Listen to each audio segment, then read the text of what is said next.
بسم الله الرحمن الرحيم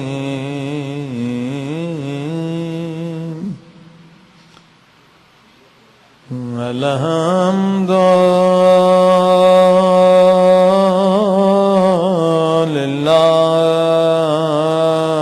لله رب العالمين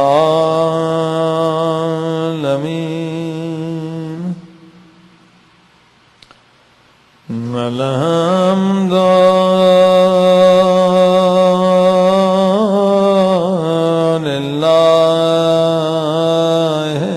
لله كما هو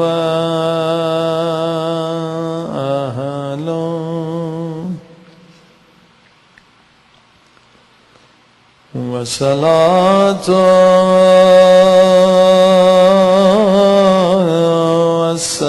والسلام على سيد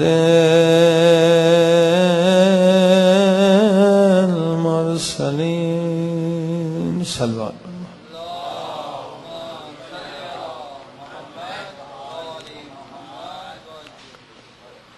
وشفيع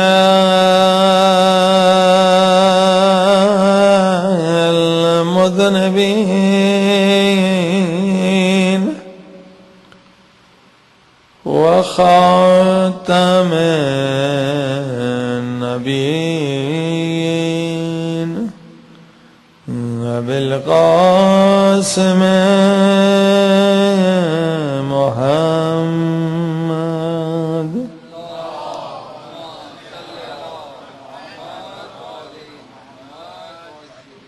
وآله الطيبين الطاهرين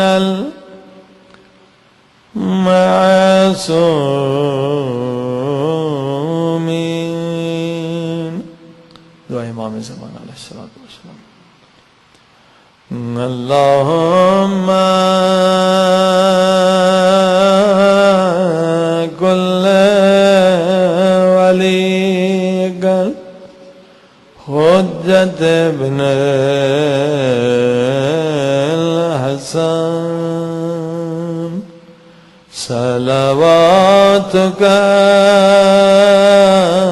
عليه وعلى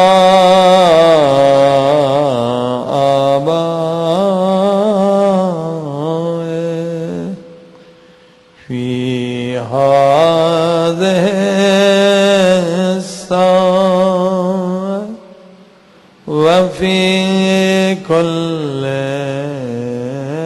ساعة وليا وحافظا وقائدا وناصرا ودليلا وعينا حتى تسكنه أرضك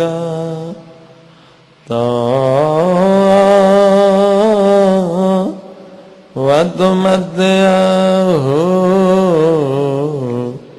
فيها طويلا برحمتك يا أرحم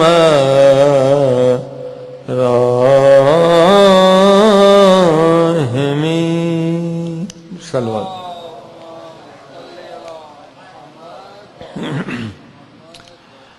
أما بعد فقد قال الله تبارك وتعالى في كتابه المجيد بسم الله الرحمن الرحيم فلينظر الإنسان إلى طعامه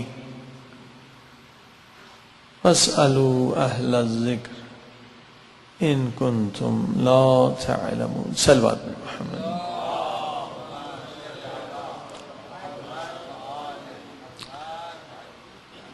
السلام علیکم. عزیز سامعین، ماشاءاللہ کافی اچھے سوالات مومنین مومنات کی طرف سے ہوئے ہیں، انٹرنیٹ سے، کاغذ کے ذریعے سے، ایسے وربلی. سوال جو ہے وہ انسان کی زندگی میں بہت اہم ہے. بعض لوگوں کی زندگیاں جو ہے ضائع ہو جاتی ہیں سوال نہ کرنے کی وجہ سے. قرآن مجید نے بھی حکم دیا فَاسْأَلُوا أَهْلَ الذِّكْرِ. ہر ایک سے سوال کرنا بھی فائدہ ہے. اب مثلا میڈیکل کا سوال آپ مولانا سے کریں بے فائدہ ہے.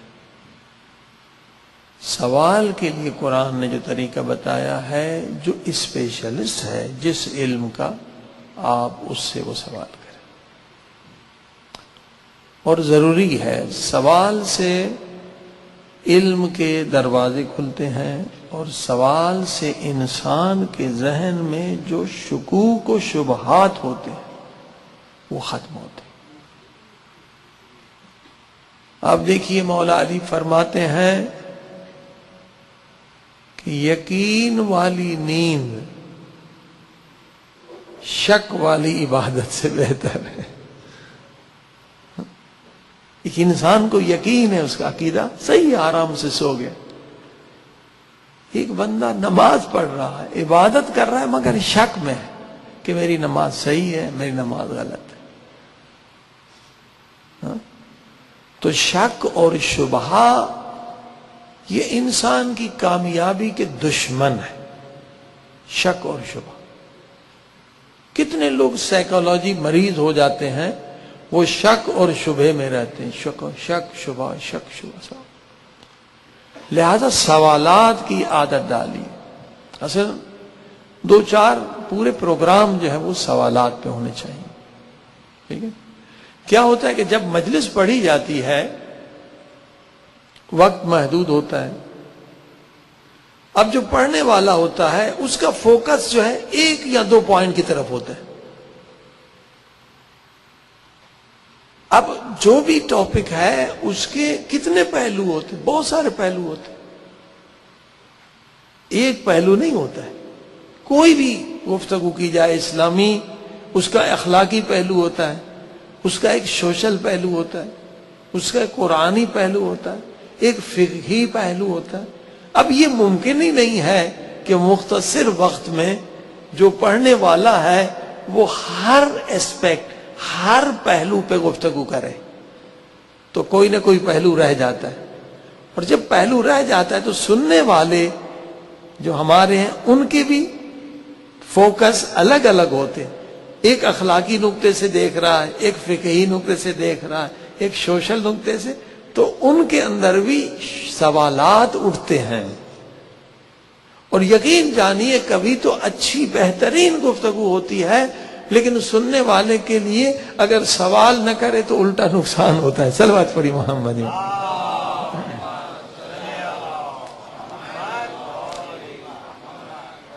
ہمیں یاد ہے کہ ہم نے ایک مجلس پڑھی ریاکاری پہ. ریاکاری بہت بری چیز ہے. الریا ہوا شرک کلن. حدیث ہے ریاکاری پورے کا پورا شرک ہے. پوری نماز اور ریاکاری پر ہماری مجلس ہوئی کہ ریاکاری نہ ہو.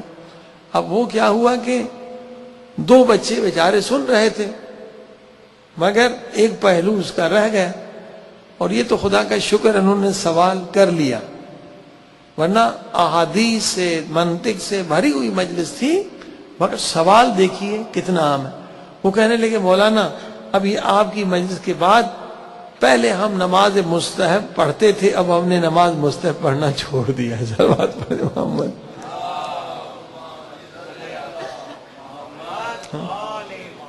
تو ہم نے کب کہا کہ نماز نہ پڑھے آپ؟ کہا جی وہ آپ نے کہا نا ریاکاری ریاکاری ریاکاری.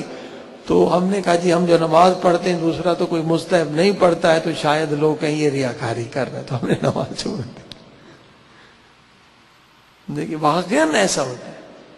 میں نے کہا بھائی اس کا مقصد یہ نہیں ہے کہ آپ الٹا سمجھ رہے ہیں، بلکہ ہمارے آیت اللہ استاد ہیں آیت اللہ مظاہری، کہتے ہیں دیکھیں جب آپ علم حاصل کرتے ہیں نا تو آپ کا نفس بھی عالم بن رہا ہے، آپ اکیلے نہیں بن رہے، وہ جو دشمن اندر بیٹھا ہوا ہے وہ بھی عالم بن رہا ہے۔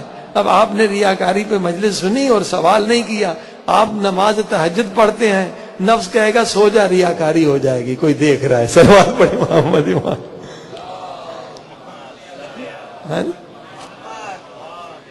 لہذا سوال بہت ضروری ہے، ایک نشست کافی نہیں ہے، پوری مجلسیں 4-5 انشاءاللہ سوالات پہ رکھیں گے، کیونکہ صحیح فائدہ تبھی عوام کو ملتا ہے کہ 1 سائیڈ نہ ہو، 2 سائیڈ گفتگو ہو، کہ آپ کے ذہن میں جو سوالات اٹھتے ہیں وہ ہم تک پہنچے، کیونکہ یقیناً کوئی نہ کوئی پہلو رہ جاتا ہے۔ صلوات پڑھی محمد وآلہ۔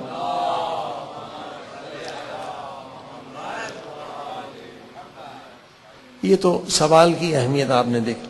اب سوالات 2 قسم کے ہیں، ایک سوال تو یہ کہ 2 منٹ میں جواب دے دیا، ہاں جی، کس نے کہہ دیا کہ مولانا نماز میں روزے میں مثلا تیل لگانے سے روزہ باطل ہوتا ہے یا نہیں ہوتا؟ ہم نے کہا نہیں، باطل نہیں ہوتا ہے، مکروہ ہے۔ 1 منٹ میں سوال کا جواب۔ لیکن کچھ سوالات ایسے ہوتے ہیں جن کے لیے 20 منٹ چاہیے تاکہ بندہ جو اس کا شک اور شبہ ہے وہ دور ہو جائے، وہ ممکن نہیں کہ 1 منٹ میں دور ہو جائے۔ صلوات پڑھی محمد۔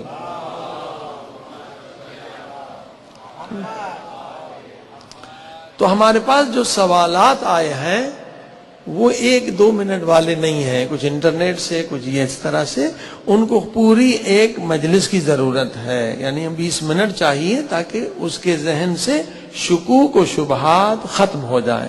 تو انشاءاللہ وجہ اس کے بعد میں آدھے لوگ چلے جاتے ہیں، وہ لوگ آنا شروع ہو گئے ہیں، جو اہم سوالات کیے گئے ہیں جن کو 20 منٹ کم سے کم ضرورت ہے کہ اس کی وضاحت کی جائے، جیسے لوگ آتے جائیں گے فل مجمع ہو جائے گا تو وہ اہم سوال ہم شروع کریں گے، باقی جو چھوٹے چھوٹے سوالات ہیں وہ بھی شروع کرتے ہیں۔ صلوات پڑھی محمد وآل محمد۔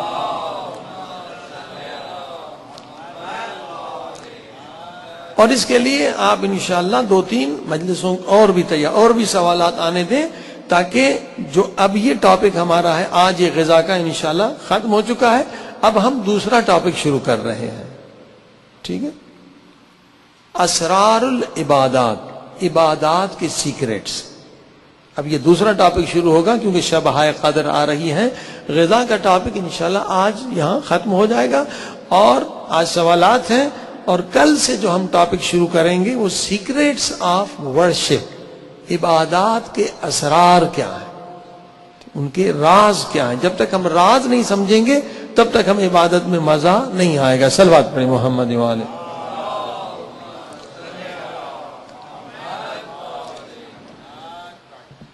اچھا جی، اب سوالات شروع کرتے ہیں۔ ایک سوال یہ ہے کہ مولانا کوئی ایسا نسخہ بتائیں طب معصومین سے کہ جو خطرناک بیماریاں ہیں جیسے کینسر، اس سے ہم کیسے محفوظ رہیں۔ بہت اچھی بات، ہمارے ٹاپک سے ریلیٹڈ بھی ہے جو شروع ہونے والا ہے۔ دیکھیے، پروردگار عالم نے یہ جو روزہ ہم پہ واجب رکھا ہے، ہاں جی، اس میں حدیث یہ ہے کہ روزہ رکھو تاکہ تمہاری صحت بہتر ہو۔ صلوات پڑھی محمد وآلہ۔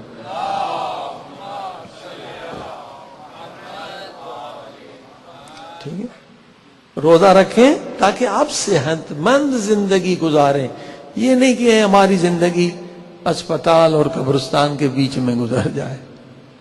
ہے بیچارے لوگ کہ 8-10 سال اسپتال کشمکش میں ہوتے ہیں۔ صحت مند، دیکھیے یہ جو باڈی ہے نا، اس کی بہت اسلام میں اہمیت ہے، صحت آپ کی بہت۔ اصلاً یہ براق ہے، علماء کہتے ہیں یہ براق ہے جس پہ آپ بیٹھ کے پرواز کر سکتے ہیں۔ اگر یہ براق ہی کام کرنا چھوڑ دے تو آپ پرواز کہاں سے کریں گے؟ صحت اسلام میں سب سے زیادہ اہمیت جو ہے صحت ہے۔ یہ جو حلال حرام کا فلسفہ ہے، کوئی اللہ کو فائدہ نہیں، آپ یہ کھائیں یا نہ کھائیں، حلال اور حرام کا فلسفہ یہ ہے کہ یہ کلن فارمولہ ہے. فقہ میں کچھ فارمولہ پڑھائے جاتے ہیں کہ جو چیز صحت کے لیے نقصان دہ ہے وہ انسان کے لیے حرام. یہ سارے مجتہدین متفق ہیں، یہ فارمولہ ہے. اگر ڈاکٹر کہہ دے سگریٹ پینا آپ کے لیے نقصان دہ ہے، آپ کے لیے حرام. اگر ڈاکٹر کہہ دے شوگر کھانا، آپ شوگر کی ہائی لیول پر ہیں، نقصان دہ ہے، شوگر کھانا آپ کے لیے حرام. جو چیز بھی صحت کے لیے نقصان دہ ہے شریعت میں وہ حرام ہے. صلوات پڑھ دیں محمد.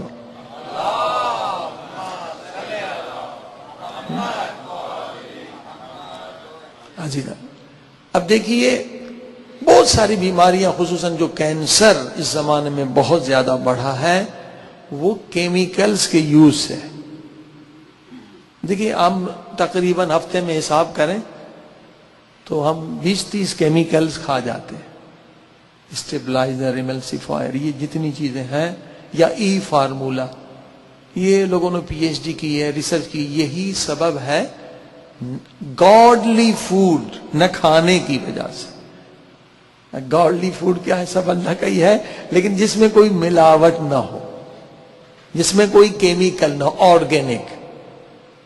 آرگینک فوڈ نہ کھانے کی وجہ سے یہ ساری بیماریاں ہیں کہ وہ بزنس مین فوڈ کی لائف کو بڑھاتا ہے، کھانے والے انسان کی لائف کو گھٹا دیتا ہے. صلوات پڑھیں محمد والے.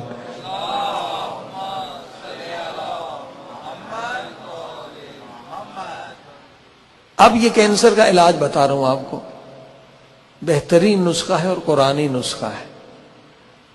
اس کا کوئی سائیڈ ایفیکٹ نہیں ہے. کیوں چاہیں یا نہ چاہیں، جب آپ یہاں زندگی کر رہے ہیں کچھ نہ کچھ کیمیکل آپ کے پیٹ میں چلے جاتے ہیں اور وہیں سے بیماریاں. اللہ پاک نے پورا سورہ نازل کیا ہے، سورہ نحل. ہاں جی، پورا سورہ ہے. اور اللہ نے فرمایا کہ یہ جو شہد ہے یہ شفا ہے انسانوں کے لیے، اس میں نے شفا رکھی ہے.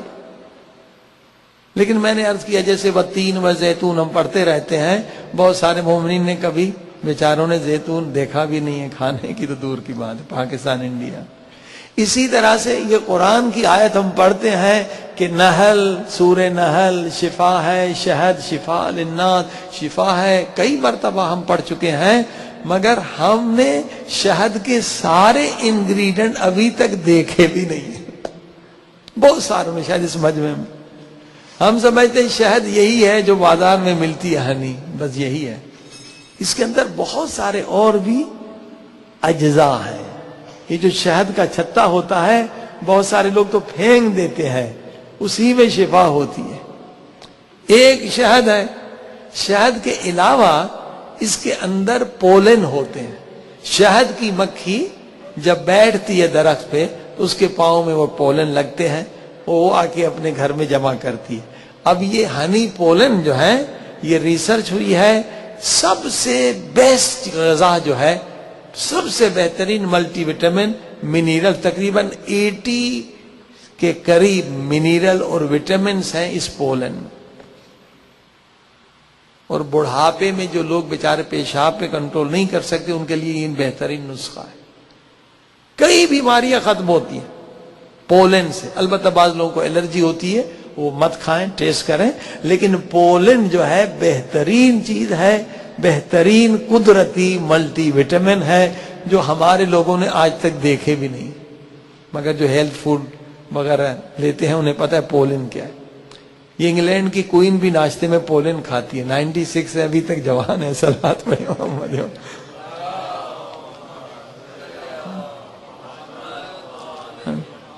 قرآنی نسخہ ہے، ہمیں پتہ ہی نہیں ہے کہ پولن کا کیا فائدہ.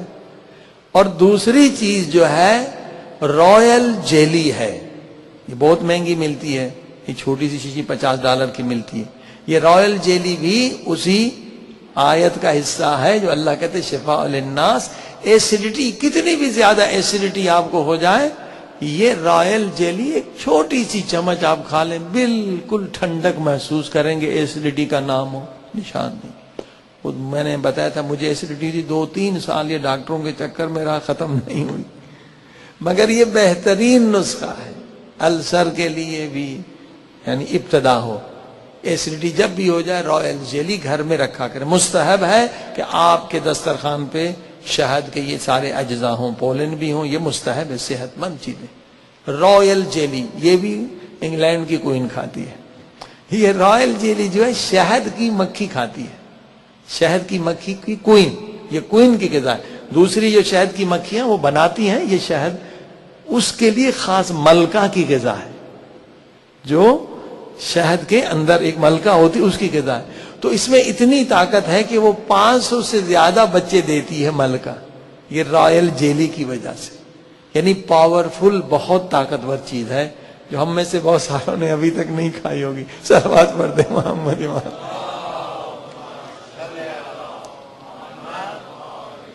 یہاں بہت مہنگی ملتی ہے، اگر لینی ہے تو لبنان ایران سے کافی سستی مل جاتی ہے. جب جائیں تو رائل جالی بھی اپنا سال کے لیے لے کر آیا کر. یہاں بہت مہنگی، افورڈ نہیں کر سکیں گے سب لوگ.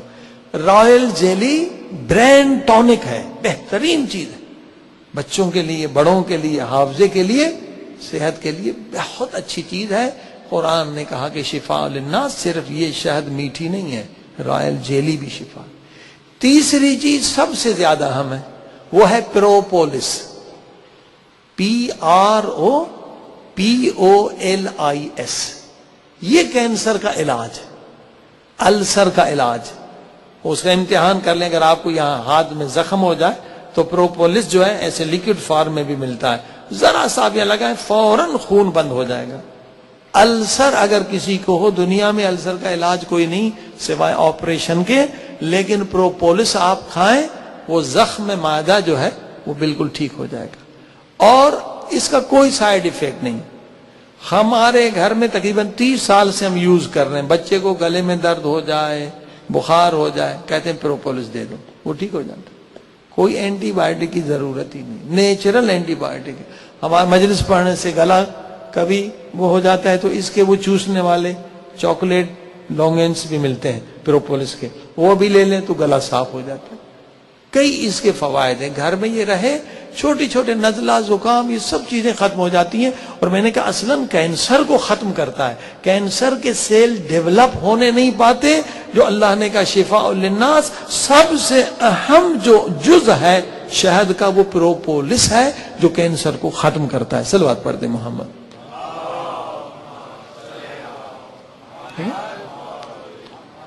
یہ چیز، 3 چیزیں آپ کے گھر میں ہونی چاہیے. شہد تو مل جاتا ہے، رائل جیلی، پروپولس اور خود پولن اور ہنی. مگر پروپولس اگر ایسے بھی آپ ایک دن میں کھائیں، یہ امیونٹی پاور بڑھاتا ہے، سائیڈ ایفیکٹ اس کا کوئی نہیں. مگر کیپسول جو آتا ہے وہ جیلیٹن کا حرام ہوتا ہے، اسے پھینک دیں. ٹیبلٹس اچھا ہے، پھر اس کے اندر سے جو پولن اصل ہے وہ پروپولس سے وہ کھائیں، کیونکہ اکثر کیپسول جو ہے جیلیٹن کا ہے، مگر بہت کم ویجیٹیرین بناتے ہیں، تو اس کا احتیاط کریں. ایک ٹیبلٹس پروپولس کی آپ لے لیں تو امیونٹی پاور آپ کا بڑھے گا، اور یہ چھوٹی چھوٹی بیماریاں نہیں ہوں گی، اور کینسر سیل کبھی ڈیولپ نہیں ہوگا. صلوات پڑھیں محمد و آل محمد.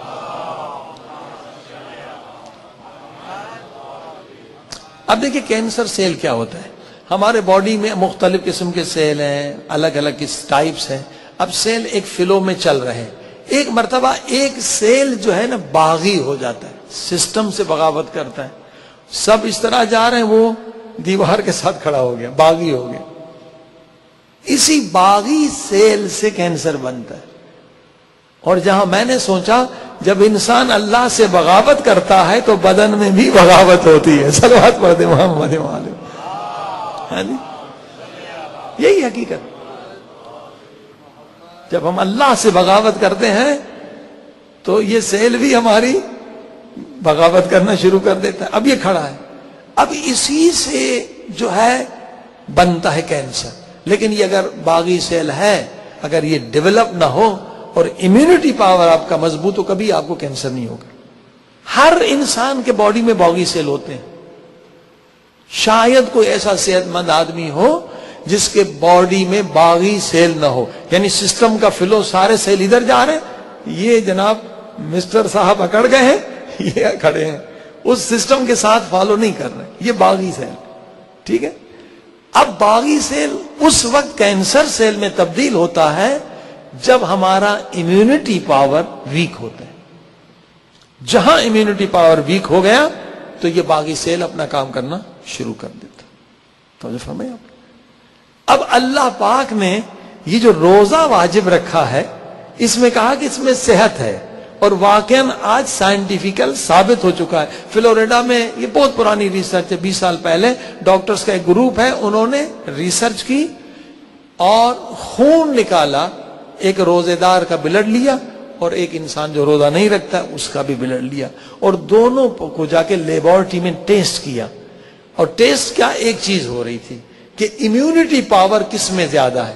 تو دیکھا جو روزے رکھتا ہے انسان، 30 دن روزے رکھا، اس کے بعد اس کا بلڈ ٹیسٹ، ایک آدمی نے روزے نہیں رکھے، سال بھر روزے نہیں رکھے، اس کا بلڈ ٹیسٹ ہوا تو دیکھا روزے رکھنے والے کے اندر امیونٹی پاور یعنی قوت مدافعت، بیماریوں کے مقابلے میں جو طاقت بڑھتی ہے وہ دوسروں کے مقابلے میں 3 گنا زیادہ ہو جاتی ہے، کبھی 4 گنا زیادہ ہو جاتی ہے. توجہ فرمائیں. یعنی روزے سے ہمیں فائدہ ہے، اللہ کو کوئی فائدہ نہیں ہے. آپ کی قوت مدافعت زیادہ ہوتی ہے. قوت مدافعت زیادہ ہوگی تو یہ باغی سیل آپ کبھی بھی کینسر سیل میں تبدیل نہیں ہوگا. لیکن دوسری ریسرچ، وہ بھی میں نے خود پڑھی تھی ہیوسٹن میں، تو وہ ریسرچ ایک مومن نے آ کے دی کہ جب انسان روزہ رکھتا ہے پہلا کام یہ ہوتا ہے کہ جو باغی سیل ہیں وہ باڈی میں مرنا شروع ہو جاتے ہیں. صلوات پڑھے محمد علیہ. ہاں جی دیکھیں، ادھر قوت مدافعت بڑھتی ہے اور باغی سیل جو ہے وہ مرنا شروع ہو جاتے. تو جو سوال تھا، اس کا جواب تفصیل طلب تھا کہ کینسر کی بیماری سے طب معصومین میں ہم کیسے بچیں. اور جو فرمائے تو یہ قرآنی نسخہ ہے، پروپولس، روزانہ ایک ٹیبلٹس لیں، آپ کو کبھی کینسر نہیں ہوگا. اور اس کے علاوہ جو اہل بیت فرماتے ہیں ہفتے میں 2 روزے رکھیں، کبھی آپ کو کینسر نہیں ہوگا. صلوات پڑھ دیں محمد.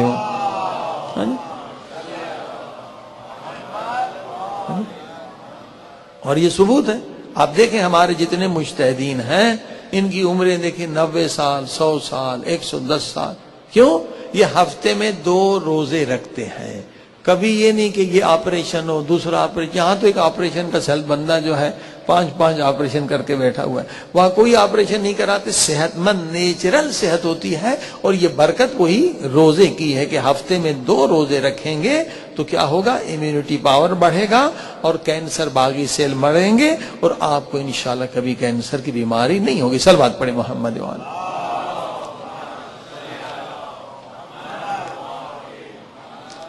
اب دوسرا سوال ہے. اب انشاءاللہ مجمع پورا ہو تو کچھ اہم سوالات ہیں جو سب کے لیے ضروری ہے.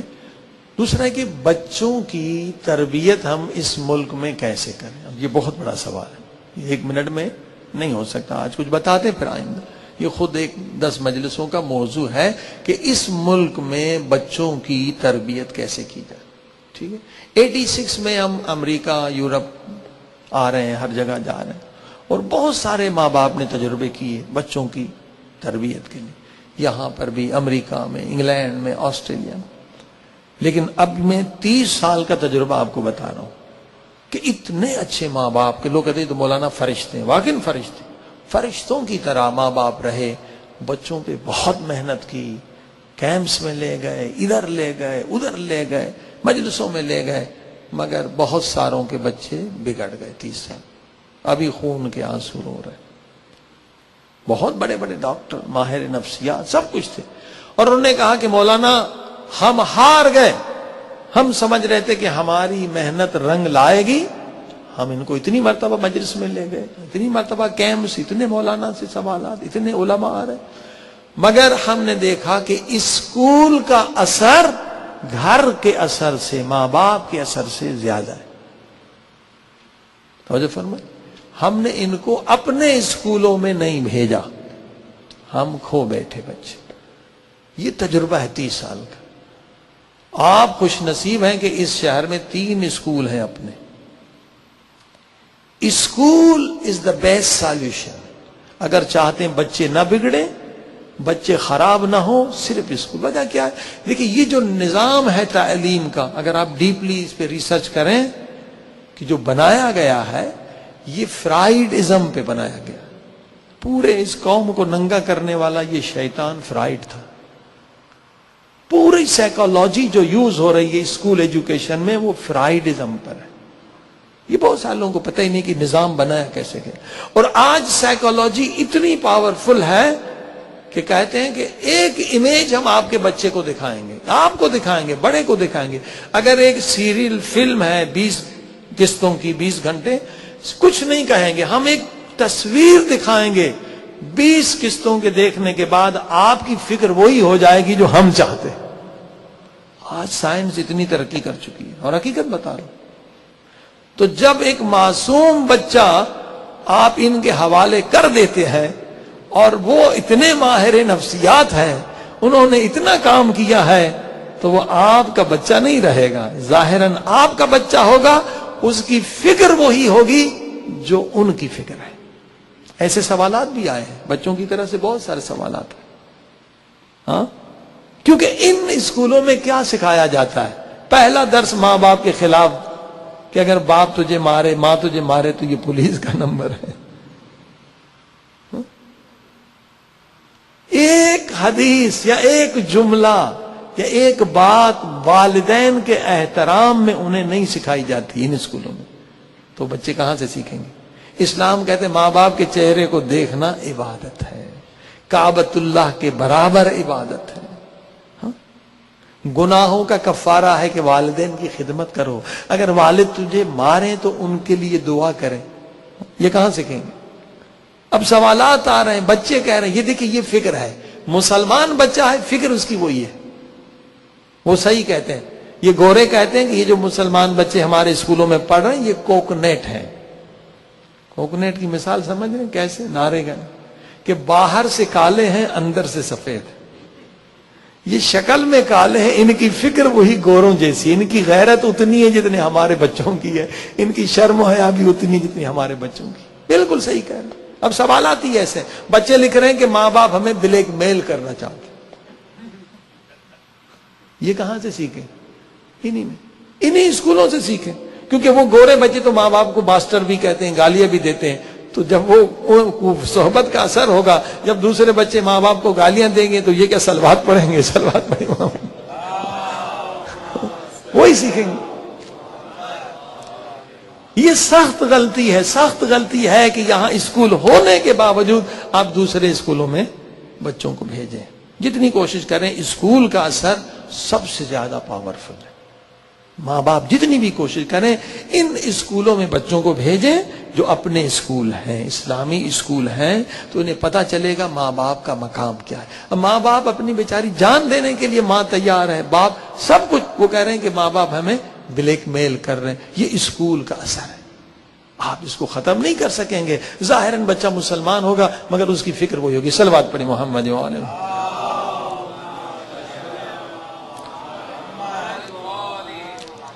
اب دیکھیے انگلینڈ میں جو ماں باپ سمجھے ہیں 40 مجھے پتا 40 کلومیٹر کبھی میل لوگ ڈرائیو کر کے بچوں کو لے جاتے ہیں اسلامی اسکول میں.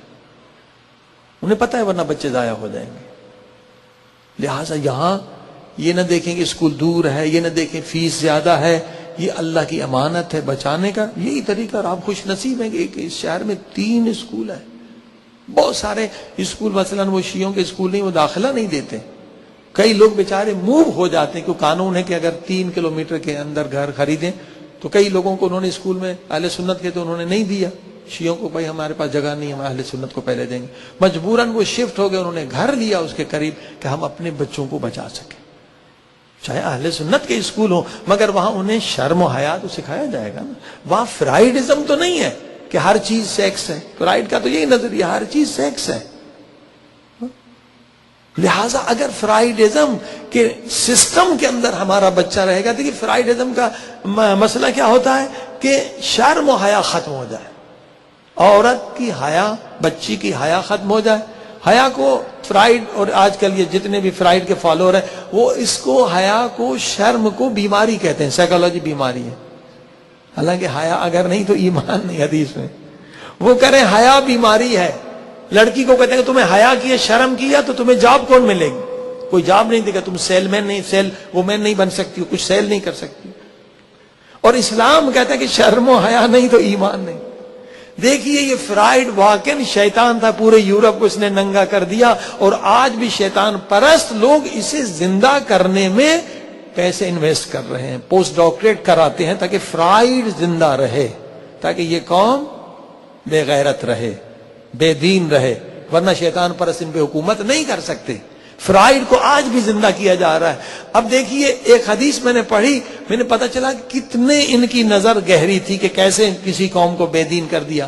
حضرت آدم علیہ السلام کو جب اللہ نے خلق کیا تو جبریل آئے، 3 چیزیں لے کر آئے، ایک دین، ایک عقل، ایک حیا، اور کہا آدم ایک چیز تم نے سلیکٹ کرنی ہے، یا دین سلیکٹ کر لو، یا عقل، یا حیا۔ سوال بڑا مشکل تھا، ہم لوگ دین لے لیتے ہیں، عقل لے لیتے، وہ اللہ کے نبی تھے، انہوں نے حیا کو سلیکٹ کر لیا۔ دین کو سلیکٹ نہیں کیا حضرت آدم نے، عقل کو بھی نہیں کیا، حیا کو سلیکٹ کیا۔ 3 میں سے ایک، مجھے حیا چاہیے۔ جبریل نے دین عقل سے کہا واپس چلو، انہوں نے کہا ہم نہیں جائیں گے۔ اللہ نے حکم دیا جہاں حیا ہے وہاں تم رہو، یعنی جہاں حیا ہے وہاں دین ہے، جہاں حیا ہے وہاں عقل ہے۔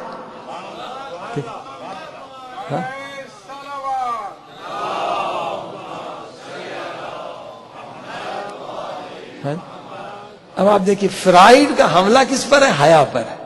کہ حیا ختم ہو جائے تو دین بھی ختم، عقل بھی ختم۔ پوری قوم کو انہوں نے بے حیا اور بے دین بنا دیا، بے عقل بنا دیا۔ وجہ یہ ہے کہ انہوں نے ایگزیکٹ ٹارگیٹ جو بنا حیا کو بنا۔ ان اسکولوں میں آج جو بھی کریں، حیا شرم جو ہے وہ ختم کرنے کا ان کا پروگرام ہوتا ہے۔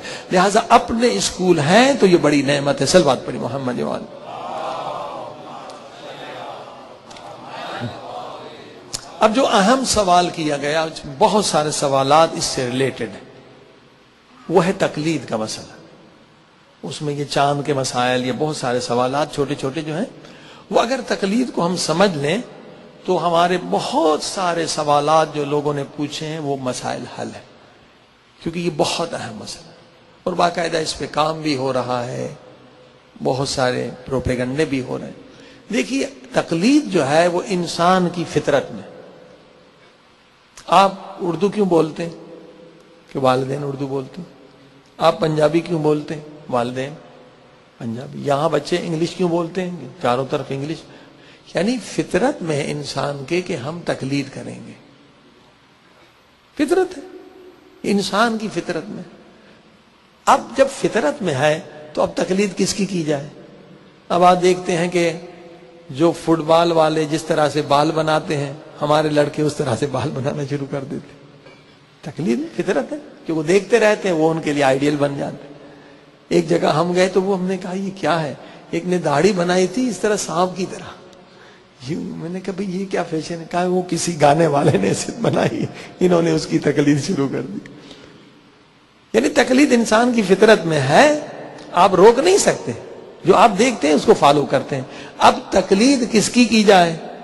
کسی شریف انسان کی جائے یا کسی بدماش آدمی کی جائے؟ عقل کیا کہہ رہا ہے؟ عالم کی جائے، جاہل کی جائے، بدماش کی جائے، یا متقی انسان کی جائے؟ تو اس لیے اللہ پاک نے حکم دیا ہے، ائمہ معصومین نے حکم دیا ہے کہ تقلید تم پر واجب ہے۔ کس کی تقلید کرو؟ جو دنیا میں سب سے زیادہ عالم ہو۔ بھائی اس سے بڑی کیا بات ہے؟ آپ دیکھیے آپ کی آنکھیں خراب ہو گئی، اگر آپ کو ایسا ڈاکٹر مل جائے کہ دنیا میں اس سے بڑا آئی اسپیشلسٹ نہ ہو تو آپ تو خوش نصیب ہیں۔ ہاں جی، یہ نمبر 1 ڈاکٹر ہے۔ تو یہ عقل کا فیصلہ ہے کہ آنکھ خراب ہو تو آئی اسپیشلسٹ کے پاس ہے، کان خراب ہو تو ENT اسپیشلسٹ کے پاس، ہارٹ تو ہارٹ اسپیشل کے پانے چاہیے۔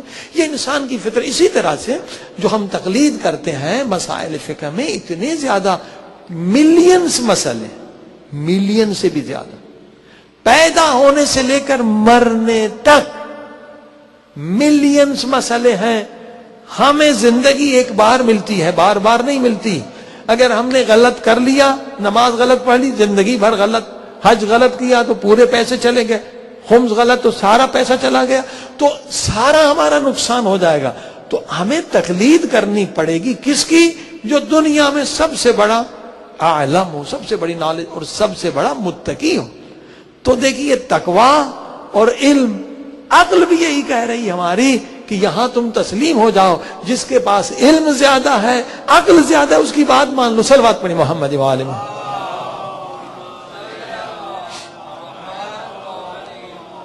ٹھیک، کوئی بھی انسان ہو، ہندو و مسلمان، جس کے پاس عقل زیادہ ہے اس کی بات ماننے گا. جس کے پاس علم، جیسے ہم کیوں پیسے دیتے ہیں جا کے ڈاکٹرز کو؟ ان کی عقل زیادہ ہے، اس میں علم اسی فیلڈ میں زیادہ ہے، یہ بات ہوگی. لیکن یہ بھی زبردستی نہیں ہے. اگر آپ تقلید نہیں کرنا چاہتے تو آپ خود مجتہد بن جائیں. کس نے روکا ہے آپ کو؟ مجتہد بننے کے لیے 40-50 سال لگتے ہیں. 7 PhD کے برابر انسان کو علم حاصل کرنا ہوتا ہے. عربی میں PhD، تفسیر قرآن میں PhD، علم حدیث میں PhD، علم اصول میں PhD، فقہ میں PhD، علم اخلاق میں PhD، سوشالوجی میں 7-8 یعنی 50 سال زندگی آپ خرچ کریں، ہم آپ کی بات سنیں گے. مگر شرط ہے کہ صرف علم نہ ہو، تقویٰ بھی ہو. صلوات پڑھی محمد و آلہ. ٹھیک. تیسرا راستہ بھی ہے، نہیں آپ مجتہد خود بھی نہیں بنتے، ہاں جی، اور تقلید بھی نہیں کرتے، تو تیسرا راستہ بھی ہے، وہ ہے احتیاط کا. احتیاط میں اگر ہم نے ایک مجتہد کی تقلید کی تو ہم نے ایک مجتہد کا رسالہ پڑھنا ہے. اس وقت 100 مجتہدین ہیں، آپ احتیاط کرنے تو 100 کے مسئلے پڑھنے پڑیں گے، وہ بھی آپ کے اختیار میں. صلوات پڑھی محمد و آلہ. ہاں جی، کہ 100 میں سے ایک نے کہہ دیا حرام ہے تو آپ کو چھوڑنا پڑے گا. توجہ فرمائے. تو 3 راستے ہیں، کوئی زبردستی نہیں ہے. یا تقلید کریں، یا مجتہد بنے، یا احتیاط کریں. ٹھیک. اب یہ سوال یہ کہ جناب مجتہدین کے فتووں میں تضاد کیوں ہے؟ ایک مجتہد کہتا ہے کرو، ایک کہتا ہے نہیں کرو. پہلے ایک سمپل سا علاج کر دوں. دیکھیے آپ پڑھی لکھی دنیا میں رہتے ہیں، آپ کو کوئی بیماری ہو گئی، پہلے ایک ڈاکٹر کے پاس چلے گئے، اس نے ایک اینٹی بایوٹک لی. دوسرے کے بعد گئے، اس نے دوسری اینٹی بایوٹک لی. کیا یہ ممکن ہے کہ آپ 10 ڈاکٹر کے پاس جائیں وہ وہی ایک پرسکرپشن دیں؟ امپاسبل. چیز وہی ہے، وہی اینٹی بایوٹک ہے. ایک ڈاکٹر جو ہے ایک وقت میں 2 اینٹی بایوٹک دیتا ہے، ایک جو ہے کہتا ہے نہیں نقصان ہوگا، ایک بھی نہیں دیتا ہے، زیادہ احتیاط کرتا ہے. صلوات پڑھے محمد و آلہ.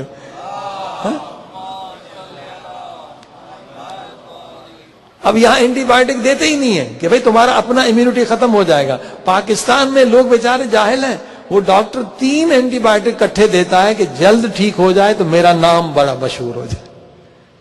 اور ایسے ہیں، وہ دشمن ہیں اصل میں انسانیت کے. ایک وقت میں 3 اینٹی بایوٹک دے رہے ہیں مگر بندہ ٹھیک ہو جاتا ہے. لوگ ان پڑھ کہ سب سے بڑا ڈاکٹر پاکستان میں یہی ہے جو 3 اینٹی بایوٹک کٹھے دے رہا ہے، حالانکہ وہ ان کا پورا سسٹم تباہ کر رہا ہے. تو اب آپ دیکھ رہے ہیں کہ اسی طرح سے مجتہدین میں جو مجتہدین بہت زیادہ احتیاط کرتے ہیں، بہت تقویٰ ان کا زیادہ ہے، وہ کہتے ہیں نہیں اس کو بھی چھوڑ دیں، یہ مکروہ بھی نہیں کریں، پھر مکروہ کرے گا تو حرام میں جا کے پڑے گا. اس طرح سے احتیاط کرواتے ہیں زیادہ. وہ مگر احتیاط واجب لکھتے بھی ہیں، یعنی اس میں اختیار ہے. احتیاط واجب جب لکھ دیا کہ آپ دوسرے مجتہد کا بھی مسئلہ اس کو بھی فالو کر سکتے ہیں. توجہ فرمائیں. لہذا کچھ مجتہدین زیادہ احتیاط کرتے ہیں، تقویٰ ان کا زیادہ ہے، وہ کہتے ہیں نہیں یہ بھی نہیں کرو. ٹھیک ہے. بعض مجتہدین کا درمیانہ ہے، بعض کا اتنا زیادہ تقویٰ نہیں ہے سب متقی. تو اس لحاظ سے فتویٰ میں فرق ہے. لیکن اب اس کا جو کان دلیل محکم میں آپ کی خدمت دوں، آپ دیکھیں قرآن مجید اٹھائیں، حضرت خضر بھی نبی ہیں، حضرت موسیٰ بھی نبی. ٹھیک ہے. دونوں کے فتووں میں فرق ہے، دونوں اللہ کے نبی ہیں. حضرت خضر اور حضرت موسیٰ کشتی میں سوار ہو گئے. حضرت خضر نے سوراخ کرنا شروع کر دیا، کہا حرام کر رہے ہیں آپ، اس مومن کی کشتی کو نقصان کر رہے ہیں. میں کہا بھی آپ سے وعدہ ہے کہ آپ نے اعتراض نہیں کرنا ہے. صلوات پڑھ دیں محمد.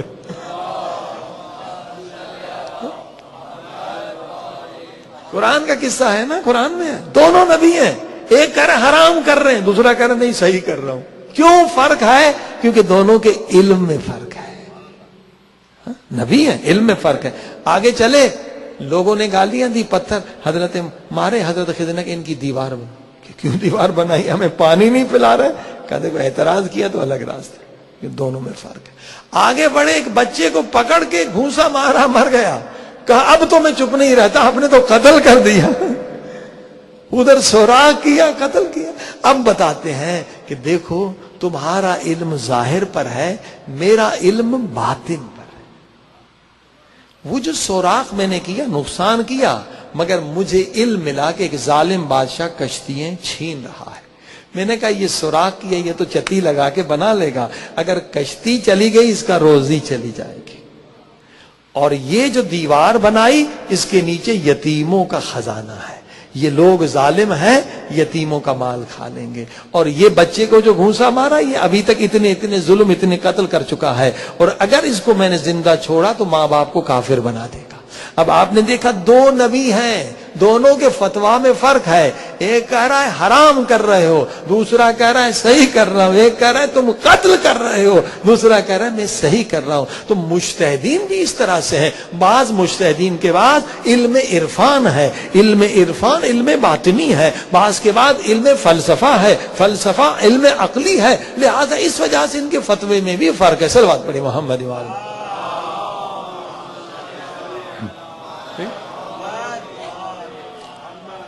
اب دیکھیے ہمارے ہاں یہ تقلید کا کانسیپٹ، مگر ہمارے جو اہل سنت کے بھائی ہیں، کوئی بھی مسئلہ ہو جائے ان کے ہاں تقلید نہیں. ایک مسئلے میں اگر وہ فتوے آئیں گے تو 2 لاکھ فتوے آئیں گے. وہ بیچارے اس طرح سے پریشان. خود ان کے بڑے بڑے ڈاکٹرز، فلسفروں نے کہا ہے، فلسفیوں نے کہا کہ بھئی ہمیں بھی تقلید اجتہاد شروع کرنا چاہیے. ٹھیک ہے، وہ بیچارے بالکل کوئی انہیں پتہ ہی نہیں ہے. ایک مسئلے میں فیملی پلاننگ کا مسئلہ ہوگا تو وہاں 2 لاکھ فتوے الگ ملیں گے. مگر ہمارے ہاں اگر 10 مجتہد بھی ہیں، 100 مجتہد، تو بھی آپ دیکھیں گے کہ ایک ہی مرکز ہے. مرکز ایک ہے، احتیاط واجب ہے. وہ کہیں گے بھئی یہ دوسرے مجتہد سے پوچھ لو. ٹھیک. اب یہ عید اور چاند کا مسئلہ، اول تو یہ ہے کہ تقلید بھی ہمارے سب لوگ نہیں کرتے. یعنی ابھی ہم تقلید کو بھی نہیں سمجھے. بہت سارے لوگ کرتے ہیں، حالانکہ تقلید کے بغیر آپ کے اعمال برباد ہیں، کیونکہ آپ اپنی رسک لے رہے ہیں نا. تقلید میں آپ کی ذمہ داری مجتہد پر ہے، اگر مجتہد ذمہ دار ہے. ٹھیک ہے. جیسے اگر آپ خود آنکھ میں کچھ ہو جائے، ہاں اگر آپ کچھ کریں آنکھ، تو آپ نے آنکھ کو ضائع کر دیا. اگر ڈاکٹر کرے تو اس کا قصور ہے، آپ کا قصور نہیں ہے، آپ گناہگار نہیں. تو لہذا مجتہد ذمہ داری اٹھاتا ہے آپ کے اعمال کی، آپ کے اعمال درست. تقلید کے بعد ایک مسئلہ ہے جو صرف ہماری فقہ میں، وہ ہے ولایت فقیہ کا مسئلہ. وہ تو بالکل ہی 1% لوگوں کو پتہ ہے. اگر ولایت فقیہ کو بھی ہم سمجھ لیں تو کبھی 2 عید نہیں ہو سکتی، 4 عید نہیں ہو سکتی. اب ہم تقلید کو بعد سمجھے ہیں، بعد نہیں سمجھے ہیں. ولایت فقیہ کیا ہے؟ لیکن انہی مجتہدین میں، ابھی تو ماشاءاللہ مجتہدین بہت زیادہ ہو گئے ہیں، علم بڑھا ہے. پہلے 7-8 مجتہدین، اس وقت بھی مشہور 10 مجتہدین. فرض کریں 10 مجتہدین، اب ہر ایک نے اپنی ریسرچ کی ہے چاند کے مسئلے میں، عید کے مسئلے میں. لیکن ان مجتہدین میں اگر ایک مجتہد ولی فقیہ ہے، اب ولی فقیہ کیا ہوتا ہے؟ ولی فقیہ کے لیے ایک شرط یہ ہے کہ وہ احکام خدا کو نافذ کر سکے، یعنی پاور بھی ہو، کہ صرف یہ فتویٰ نہ دے بھئی شرابی کو سزا ملے گی، سزا دے بھی سکے، اس کے پاس پاور. تو اگر کسی بھی 10 مجتہدین ہیں اس وقت ہیں، ایک ولی فقیہ بن گیا، تو جب اجتماعی امور ہوں گے، نماز کے مسئلے الگ ہیں مگر اجتماعی، جیسے عید ایک اجتماعی مسئلہ ہے. ٹھیک ہے. خرید و فروش مثلا، ایسے بہت سارے مسئلے جو اجتماعی اور سیاسی مسائل ہیں، اس میں اجتماعی امور میں دیگر مجتہدین پر بھی ولی فقیہ کا حکم واجب ہو جاتا ہے. یہ خوبصورت نظام ہے تاکہ یونٹی رہے. مثال میں دیتا ہوں، مثلا آیت اللہ خوئی خود فرماتے ہیں کہ میں خود مجتہد تھا. آغا محسن الحکیم چہ جائے کہ ولی فقیہ نہیں تھے، مگر اسٹیٹس ان کا ولی فقیہ کے برابر تھا. پوری شہرت دنیا میں اتنی زیادہ تھی، اتنے ماننے والے تھے کہ جیسے اس وقت آیت اللہ سیستانی، یہ ولی فقیہ کے برابر ان کی اسٹیٹس ہے اس وقت عراق میں. جو کہہ دیں اس پہ عمل ہو رہا ہے، حالانکہ حکومت نہیں ہے ان کے پاس، مگر ان کا اسٹیٹس ولی فقیہ کے برابر ہے عراق میں، جو کہہ دیتے ہیں حرف آخر ہے۔ تو آیت اللہ محسن الحکیم کا بھی اسٹیٹس جو تھا وہ ولی فقیہ کے برابر ہو گیا تھا، ان کی اتنی عزت، اتنا احترام۔ تو آیت اللہ خوئی کہتے ہیں کہ میں مجتہد تھا، میرے نزدیک عید نہیں ہوتی تھی، مگر جب آغا محسن الحکیم کہہ دیتے تھے تو مجھ پر بھی واجب ہوتا تھا، میں سفر کرنے کے لیے چلا جاتا تھا، کیونکہ میرے اجتہاد میں تو عید نہیں ہے، میں روزہ بھی، مجھ پہ روزہ واجب ہے، روزہ نہیں رکھ سکتا، کیونکہ ولی فقیہ کے اسٹیٹس کے آدمی نے کہہ دیا کہ بھائی آج عید ہے، تو میں کیا کرتا تھا؟ سفر کرتا تھا، کہ سفر کر لیں تو پھر روزہ آپ پہ نہیں ہے، پھر سفر کر کے کوئی 50 کلومیٹر جا کے واپس آ جائے تو ہو جاتا۔ تو ولی فقیہ کا کانسیپٹ ہمارے پاس، ہم نے انگلینڈ میں بہت سارے اداروں کو یہ تجویز دی اور اب وہاں کوئی مسئلہ نہیں۔ میں نے کہا بھائی آپ جس کی بھی تقلید کریں ٹھیک ہے، مگر اجتماعی امور میں جیسے عید کا مسئلہ ولی فقیہ کی طرف رجوع کر لیں، تو آپ کا عید کا مسئلہ حل ہے، اور یہ پورے ہماری فقہ اہل بیت کا مسئلہ ہے کہ اجتماعی امور میں ولی فقیہ کی بات مانے تاکہ یونٹی رہے، الگ الگ آپ کی عیدیں نہ رہے۔ صلوات پڑھی محمد وآلہ۔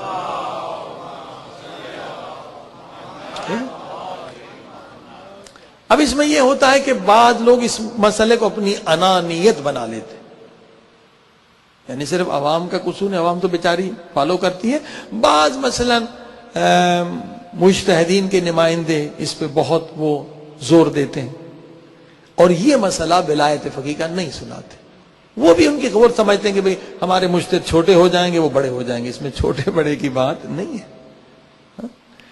کسی بھی اللہ اگر یہ طاقت دیتا ہے کہ وہ ولی فقیہ بن جائے تو فقہ اہل بیت نے کہا اس کا حکم مجتہد پہ بھی واجب ہے۔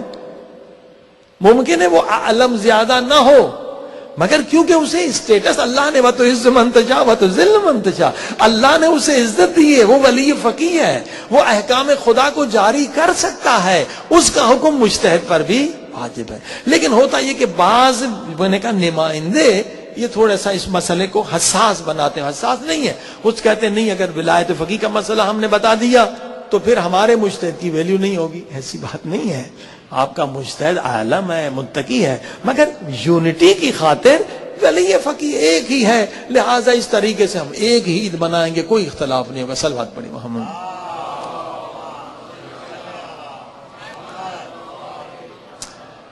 اب ایک سوال اور رہ گیا ہے، انشاءاللہ سوالات تو بہت سارے رہے لیکن بہت سارے سوالات جو تھے ان سے ریلیٹڈ تھے، تقلید سے اور ولایت فقیہ سے۔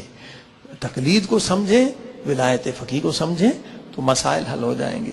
اب ایک رزق روزی کے بارے میں سوالات تھا کہ جاب نہیں مل رہی ہے، رزق کم ہے تو ہم کیا کریں؟ اس میں بھی اہل بیت نے فرمایا کہ سونے سے پہلے سورہ واقعہ پڑھیں تو کبھی بھی آپ فقیر نہیں ہوں گے، رزق کم نہیں ہوگا۔ اور یہ ہم نے بتایا کئی جگہ پر، پھر جب دوسرے سال آئے تو جنہوں نے بھی شروع کیا انہوں نے کہا 3 گنا ہماری انکم بڑھ گئی سورہ واقعہ پڑھنے سے۔ البتہ پہلے ختمہ بھی نکالنا پڑے گا آپ کو۔ دیکھیے جیسے ختم قرآن ہے تو ہر سورہ کا ختمہ ہے، رزق روزی کے لیے سورہ واقعہ کا ختمہ بہت اثر انداز ہے، بہت مجرب ہے، تجربہ کیا گیا ہے، رزق بڑھ جاتا ہے۔ کیسے ختمہ ہوتا ہے؟ ختمہ یہ ہوتا ہے سورہ واقعہ کا کہ 40 دن سورہ واقعہ آپ نے پڑھنی ہوتی ہے سونے سے پہلے 3 مرتبہ، مگر تھرسڈے نائٹ شب جمعہ جمعرات کو آپ نے پڑھنا ہے 8 مرتبہ۔ یہ 40 دن چلنا ہے، باقی عام دنوں میں 3 مرتبہ سورہ واقعہ پڑھ کے سونا ہے اور شب جمعہ 8 مرتبہ۔ 40 دن میں اس کا ختمہ پورا ہو جائے گا۔ ہر سورہ کا اس طرح ختمہ ہے، اس کے اپنے اپنے فوائد ہیں۔ سورہ واقعہ کا ختمہ یہ رزق کے لیے بہت مجرب ہے۔ اب 40 دن گزر گئے، اب اس کے بعد صرف آپ نے 1 مرتبہ پڑھنا ہے، اس کو ڈسکنٹینیو نہیں کرنا۔ تو کیا ہوگا؟ یقیناً آپ کبھی بھی رزق روزی جاب کے مسئلے میں پریشان نہیں ہوں گے۔ اب اس کا تو ٹائم فکس ہے سونے سے پہلے۔ اس کے علاوہ جو ایک چیز ہے رزق بڑھانے کی آسان ہے کہ حضور پاک کی حدیث ہے دم علی الطہارہ، ہمیشہ وضو سے رہو اور ذکر خدا میں مشغول رہو تو رزق بڑھتا ہے۔ وہ کیا؟ ہمیشہ وضو میں رہیں اور آپ 10 تسبیح ہدیہ کریں